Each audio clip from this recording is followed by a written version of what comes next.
ஜெய் ஸ்ரீ மாத்ரே நமக. ஜெய் குருதத், ஜெய் குரு பரசுராம். நமஸ்காரம். நான் கரூர்லேருந்து வல்சலா பணிக்கர், பிரசன்ன ஜோதிடர். இன்றைக்கி நம்ம குரோதி வருடத்துடைய தமிழ் புத்தாண்டு ராசி பலன்கள் மேச ராசிக்கு எப்படி இருக்குன்னு பார்க்க போகிறோங்க.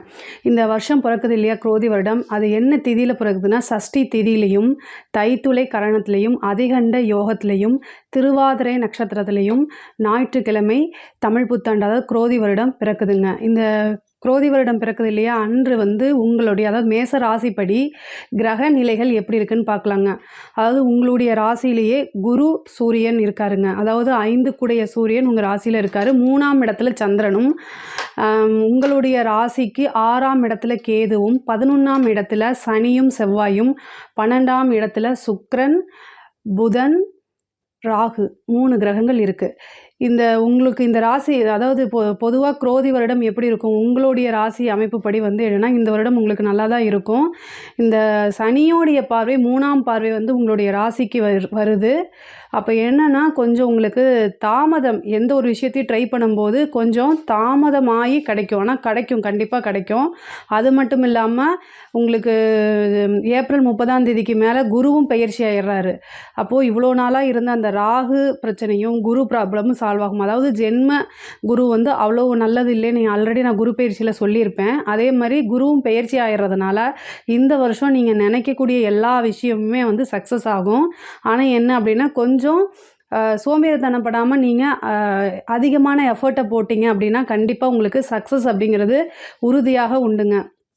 மேச ராசி பொறுத்த வரைக்கும் தொழில் அப்படிங்கிறது ரொம்ப நல்லா இருக்குது. ஏன்னா குரு 2ஆம் இடத்துல இருந்து உங்கள் ராசியோடைய 10ஆம் இடத்தை பார்க்குறாரு. அப்போது உங்களோட அமைப்புப்படி தொழில் மூலிமா நல்ல லாபம், புதுசாக தொழில் தொடங்குறதுக்கு ஏற்ற காலமாகவும் இருக்குது. இவ்வளோ நாளாக நீங்கள் ஏதாவது ஒரு தொழில் தொடங்கணும், புதுசாக ஒரு ஸ்டார்ட் அப் பண்ணலாம் அப்படின்னு நீங்கள் நினச்சா கூட இந்த குரோதி வருடத்தில் அதை ட்ரை பண்ணுங்கள். கண்டிப்பாக 100% இது உங்களுக்கு சக்ஸஸாக தான் இருக்குங்க. ஒரு சிலருக்கு தொழில் என்னென்னா, வெளிநாடுகள் வெளி மாநிலத்தில் அமைக்கக்கூடிய இதுவும் இருக்குது. புதுசாக நீங்கள் இவ்வளோ நாளாக தேடிட்டு இருந்தது எல்லாமே இப்போ கிடைக்கும். அதே மாதிரி தொழில் மூலிமா நல்ல வருமானமும் லாபமும் உண்டு. குரு 2ஆம் இடத்துக்கு வராரு. உங்களுக்கு நல்ல நிரந்தரமான வருமானம் அப்படிங்கிறது உறுதியாக உண்டுங்க. 6ஆம் இடத்துல இருக்கக்கூடிய கேது, நீங்கள் எவ்வளோக்கு எவ்வளோ நல்ல உழைப்பை போடுறீங்களோ அந்தளவுக்கு உறுதியாக உங்களுக்கு பலன் உண்டு. 6ஆம் இடத்துல இருக்கக்கூடிய கேது ரொம்ப நல்லது. பொதுவாக 10ஆம் இடத்துல இருந்தால் தான் தடைகளை அதிகமாக கொடுக்கும். பட் ஆனால் 6ஆம் இடத்துல போயிட்டனால ராகு கேதுக்கு மறைவு ஸ்தானம் அப்படிங்கிறது ரொம்ப ரொம்ப ரொம்ப நல்லது. இந்த வருஷம் உங்களுக்கு எந்த டிஸ்டர்பன்ஸும் இல்லைங்க. குரோதி வருடத்தை பொறுத்த வரைக்கும் தொழிலாக இருந்தாலும் சரி, அது உத்தியோகமாக இருந்தாலும் சரி, உங்களுக்கு நல்ல வளர்ச்சி தான். உத்தியோகத்தில் இருக்கவங்களும் என்னென்னா, அடுத்தடுத்து ப்ரொமோஷன் கிடைக்கும். திடீர்னு ஒரு ப்ரொமோஷன், அதாவது உங்களுக்கு வரவே வராதுன்னு நீங்கள் நினச்சிட்டு இருந்தது திடீர்னு வரத்துக்கு உண்டான அமைப்புகள்லாம் இருக்குது. அதாவது சனியோடைய பார்வை என்னென்னா, நீங்கள் உங்களுக்கு ஏதாவது ஒரு விஷயம் கிடைக்குது அப்படின்னா திடீர்னு கிடைக்கும். 2வது அதை யாருனாலையும் தடுத்து நிறுத்த முடியாது. நீங்கள் எதிர்பார்க்காத ஒரு விஷயத்தை தான் அவர் சனி கொடுப்பாரு. அவர் உங்களுக்கு 11ஆம் அதிபதி, லாபஸ்தானாதிபதி உங்களோட ராசியை பார்க்குறாரு. அதனால் 12ஆம் இடம் அப்படி இருக்கக்கூடிய ராகு வெளிநாட்டுக்கு போகக்கூடியது, உத்தியோக ரீதியாகவோ தொழில் ரீதியாகவோ வெளிநாட்டுக்கு போகக்கூடிய அமைப்புகளை கொடுக்குது. இதுக்கு அடுத்தது திருமண பிராப்தம். அதாவது திருமண பிராப்தம்னா களத்திர ஸ்தானத்துக்கு உங்களுக்கு ஏப்ரல் 30ஆம் தேதி வரைக்கும் தான் குருபலம் இருக்குது. அதுக்கப்புறம் குருபலம் அப்படிங்கிறது இல்லை. தென் சனியோடைய பார்வையும் இல்லை, ராகு கேதுகளுடைய பார்வையும் இல்லை. உங்களுடைய சுய ஜாதகத்தில் களத்திர ஸ்தானாதிபதி 7ஆம் அதிபதியோடைய திசாவோ புத்தியோ இருந்துச்சு அப்படின்னாலோ, அல்லது 7ஆம் அதிபதி யாரோ அவருடைய இதை குரு பார்த்துட்ருக்காரு அப்படின்னாலுமே திருமண பிராப்தம் உறுதியாக உண்டுன்னு சொல்லலாம். அது உங்களோட ஜாதகத்தில் நீங்கள் பார்த்துக்கோங்க. அரசியல் துறைக்கு இது ஒரு பெரிய வாய்ப்புங்க. உங்களுக்கு இவ்வளோ நாளாக நீங்கள் நிறைய விஷயம் எக்ஸ்போஸ் அதாவது செஞ்சுருப்பீங்க. பட் ஆனால் அது எக்ஸ்போஸ் ஆகிருக்காது. பட் ஆனால் இந்த டைமில் பெரிய அசூர வளர்ச்சி அப்படின்னு வச்சுக்கோங்களேன். அரசியல் துறை சார்ந்தவங்களுக்கு, அரசாங்க துறை சார்ந்தவங்களுக்கு இது ஒரு பெரிய வளர்ச்சியான காலகட்டம். அதாவது உங்களுக்கு என்னென்னா, 4ஆம் இடத்துக்கு திரிகோணத்தில் ராகு வருதுங்க. அதுதான் மெயின் பாயிண்ட்டு. பொதுவாக 4ஆம் இடம் தான் பதவி ஸ்தானம். அதுக்கு திரிகோணத்தில் ராகு இருக்குது. ப்ளஸ் 4ஆம் இடத்துக்கு சனியோடைய பார்வை இல்லை. இது ஒரு பெரிய ப்ளஸ் பாயிண்ட்டாக இருக்குது. அப்போ உங்களுக்கு திடீர்னு ஒரு பதவி கிடைக்கும். நீங்கள் செய்யக்கூடிய நல்ல விஷயங்கள் உங்களுடைய கட்சி தலைமையிடத்துக்கு போய் அது மூலிமா திடீர்னு பிரபலியமாயிருப்பீங்க. நீங்கள் கேண்டிடேட்டே இருக்க மாட்டீங்க, திடீர்னு உங்களுக்கு ஒரு போஸ்டிங்கை கொடுத்துருவாங்க. அந்த மாதிரி அமைப்புகள் இருக்குது. கலைத்துறை சார்ந்தவங்களுக்கு இது சூப்பரான டைமு. அதாவது நீங்கள் எந்த அளவுக்கு எஃபோர்ட் போடுறீங்களோ அந்த அளவுக்கு உங்களுக்கு வாய்ப்பு கிடைக்குங்க. ஏன்னா, இப்போ 6ஆம் இடத்துல வந்து கேது வந்திருக்கு. அதே மாரி 11ஆம் இடத்துல சனி இருக்குது. இந்த 11ஆம் இடத்துல சனி இருக்கிறது ரொம்ப நல்லது. அது இல்லாமல் குருவும் வந்து உங்களுக்கு 2ஆம் இடத்துல போய் 10ஆம் இடத்த பார்க்குது. அப்போ கலை சம்மந்தப்பட்டவங்களுக்கு இது ஒரு பெரிய வாய்ப்புன்னே வச்சுக்கலாம். அதாவது நீங்கள் இவ்வளோ நாளாக வந்து எக்ஸ்போஸ் ஆகாமல் இருந்திருப்பீங்க. திடீர்னு நீங்கள் ஒரு வீடியோ போடுவீங்க. அது பெரிய லெவலில் வைரல் ஆகிறதுக்கு உண்டான அமைப்புகள்லாம் இருக்குது. அந்த காலகட்டம் தான் இந்த டைமில் போது. இதை கரெக்டாக யூஸ் பண்ணிக்கங்க. படிக்கக்கூடிய மாணவர்களுக்கு படிப்பில் வந்து சம்டைம் உங்களுக்கு வந்து கவனச்சிதறல் கண்டிப்பாக ஏற்படும். அதே மாதிரி சோம்பேறித்தனம் அதிகமாக வந்துடும். நாளைக்கு படிச்சுக்கலாம் அப்படின்னு அலட்சிய போக்கு அதிகமாக வரத்துக்கு அமைப்பு இருக்குது. ஸோ இந்த டைமில் வந்து என்ன படிப்பில் நீங்கள் கவனம் செலுத்தணும். படித்தாதான் நம்மளுடைய வாழ்க்கை, படித்தாதான் நம்ம முன்னேற முடியும், படித்தாதான் நமக்கு வாழ்க்கை அப்படிங்கிறத மனப்பாடம் பண்ணிக்கணும். நான் இத்தனை டைம் சொல்கிறேன்ல, அதை நீங்கள் மனப்பாடமாக டெய்லி சொன்னீங்கன்னா தான் படிக்க முடியும். ஏன் அப்படின்னா உங்களுடைய ராசிக்கு 4ஆம் அதிபதி தான் சனி பார்த்துட்டு இருக்காரு. அப்போ வந்து என்ன அர்த்தம், நீங்கள் படிப்பில் வந்து சம்டைம் நல்லா படிக்கிறவங்களுக்கே மறதி ஏற்படுறது கூட வாய்ப்பு இருக்குது. ஏன்னா குருவோடைய அனுகிரகமும் குறைஞ்சிருச்சு. தொழில் சார்ந்த மற்ற விஷயங்களுக்கெலாம் நல்லா இருக்குது. ஆனால் படிப்பில் வந்து கொஞ்சம் படிக்கக்கூடிய மாணவர்கள் வந்து கவனமாகவும் எச்சரிக்கையாகவும் இருக்கணும். இல்லை அப்படின்னா நீங்கள் எதிர்பார்த்த மார்க்கை எடுக்க முடியாது. அதே மாதிரி உங்கள் படிக்கக்கூடிய மாணவர்களுடைய பேரண்ட் இருக்காங்க இல்லையா, அவங்க வந்து நம்மளுடைய பிள்ளைங்க எப்படி இருக்காங்க, டீச்சர்ஸ் கிட்ட எப்படி நடக்கிறாங்க, அவங்க யார் கூட பேசுகிறாங்க, இந்த மாதிரி விஷயங்கள் எல்லாத்தையுமே என்ன செய்யணும், ஃபோக்கஸ்டாக நீங்கள் கவனிக்கணும்.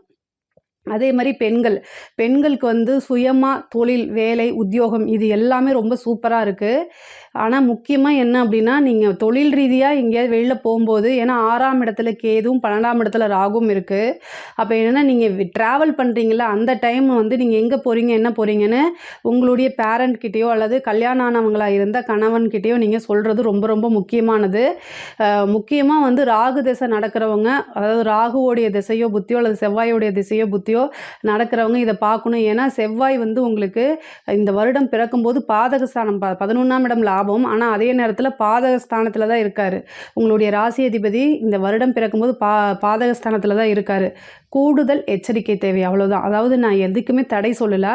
ஒரு விஷயத்தை செய்யும்போது கூடுதலாக கவனத்தோடு நீங்கள் செய்யும்போது அது ப்ராப்பரான வழியில் போய் முடியும். ஆனால் உங்களுக்கு உத்தியோகம், தொழில் இந்த மாதிரி விஷயங்கள் எல்லாம் அசூர வளர்ச்சி அப்படிங்கிறத இவ்வளோ நாளாக நீங்கள் என்னென்ன ட்ரீம்லாம் வச்சுருந்தீங்களோ அது எல்லாமே நிறைவேறதுக்கு உண்டான அமைப்புகள் இருக்குது. அது வேலையாக இருந்தாலும் சரி, இல்லை அது ஒரு வீடு, வாகனங்கள் வாங்குறது, இந்த அமைப்பும் இருக்குங்க. பொதுவாகவே மேச ராசி நபர்களுக்கு வந்து இந்த குரோதி வருடம் ரொம்ப அருமையாக தான் இருக்குது. நீங்கள் எந்த அளவுக்கு வந்து எஃபோர்ட் போடுறீங்களோ அந்த அளவுக்கு உங்களுக்கு வளர்ச்சி அதிகமாக ஏற்படுங்க. மேச ராசியை பொறுத்த வரைக்கும் சொத்து வாங்கக்கூடிய அமைப்புகள் உறுதியாக உண்டுங்க. இவ்வளோ நாளாக வந்து நீங்கள் ஏதாவது ஒரு கேஸ் போட்டிருக்கீங்க அப்படின்னா அந்த கேஸில் வந்து ரொம்ப இழுபறியாக இருக்கும். இப்போ வந்து கேது வந்து 6ஆம் இடத்துக்கு வர்றாரு. அப்போது கேஸ் அப்படிங்கிறது உங்களுக்கு ஃபேவராக முடியறதுக்கு வாய்ப்பு இருக்குது. அது மட்டும் இல்லாமல் குரு வந்து 6ஆம் இடத்தை பார்க்குறாரு. அப்போ என்ன அப்படின்னா சொத்துக்கள் ஏதாவது கேஸ் இருந்து இழுபறியாகி உங்களுக்கு இவ்வளோ நாளாக கிடைக்காம இருந்தால் கூட இந்த டைமில் வந்து கிடைக்கிறதுக்கு உண்டான வாய்ப்புகள் அதிகமாக இருக்குது. அதே மாதிரி கடன் சார்ந்த பிரச்சனைகள், நிறைய பேத்துக்கு வந்து கடன் ஒரு பெரிய தொல்லையாக இருக்கும். உங்களுக்கு 6ஆம் இடத்துக்கு கேது வராரு, குருவோடைய அனுகிரகம் இருக்குது. உங்களுக்கு எந்த சோர்ஸும் இல்லைன்னா கூட கடன் அப்படிங்கக்கூடிய ஒரு பிரச்சனை வந்து சால்வ் ஆயிரும். கடன்கிறது வந்து அதாவது தொழில் ரீதியாக இருந்தாலும் சரி, வேறு ஏதாவது நீங்கள் வீடு கட்டுறதுக்கு வாங்கியிருந்தா கூட அதை வந்து சால்வ் பண்ணக்கூடிய அமைப்பு, ஒரு ஆப்பர்ச்சுனிட்டி கண்டிப்பாக உங்களுக்கு உண்டு. அதை கரெக்டாக யூட்டிலைஸ் பண்ணிக்கோங்க. முக்கியமாக நீங்கள் ஹெல்த் கான்சியஸ் அதிகமாக இந்த வருஷம் உங்களுக்கு தேவை. அதாவது இந்த குரோதி வருடத்தில் வந்து உங்களுக்கு எக்கனாமிக்கல் ரீதியாக ரொம்ப நல்லா இருந்தாலும் கூட, பட் ஆனால் வந்து என்ன, ஹெல்த் சம்மந்தப்பட்ட விஷயங்களில் ரொம்ப ரொம்ப கவனமாக இருக்கணும். செவ்வாய் வந்து ஏப்ரல் மே மாதம் அது வந்து செவ்வாயும் ராகும் கோச்சாரத்தில் ஒன்று சேரக்கூடியது. அதாவது இந்த வருடம் பிறக்கும் போதே சனியும் செவ்வாயும் சேர்ந்துருக்கு. பொதுவாகவே சனியும் செவ்வாயும் சேரும்போது கோச்சாரத்தில் மனநிலை தடுமாற்றங்கள், ஒரு முடிவு எடுக்க முடியாத குழப்பமான மனநிலையை கொடுத்துருவாங்க. அது இல்லாமல் ராகு செவ்வாயும் சேரும்போது அதுவும் நல்லதில்லை, விபத்து கண்டம் வரும். அதனால் உங்களுக்கு யாருக்கெல்லாம் ராகு திசை போதோ அவங்க வந்து கோச்சாரத்தில் செவ்வாய் ராகு, செவ்வாய் கேது இது கனெக்ட் ஆகும்போது ரொம்ப ரொம்ப கவனமாக இருக்கணும். வண்டி வாகனங்களை இயக்கும் போதாக இருந்தாலும் சரி, அல்லது கரண்ட் மிஷினரிஸ் இயக்கும் போது உங்களுக்கு என்னைக்காவது மைண்டு சரியில்லைன்னா அதோட நீங்கள் டிரைவ் பண்ணாதீங்க. நைட் டைம் லாங் டிரைவ் பண்ணாதீங்க. இந்த விஷயங்கள்லாம் நீங்கள் அவாய்ட் பண்ணிட்டாலே இந்த குரோதி வருடம் வந்து உங்களுக்கு ரொம்ப ரொம்ப ரொம்ப பெரிய லெவலில் அதிர்ஷ்டத்தையும் நல்ல வருமானத்தையும் கொடுத்துரும். நிம்மதியான ஒரு வருடமாக தான் இருக்கும் உங்களுக்கு. இதில் ஏதாவது சந்தேகங்கள் இருந்துச்சு அப்படின்னா கமெண்ட்ஸில் கேளுங்க, கண்டிப்பாக நான் ஆன்சர் பண்ணுறேன். நம்மளுடைய சேனலை லைக் பண்ணுங்கள், ஷேர் பண்ணுங்கள், சப்ஸ்கிரைப் பண்ணுங்கள். நன்றி, வணக்கம்.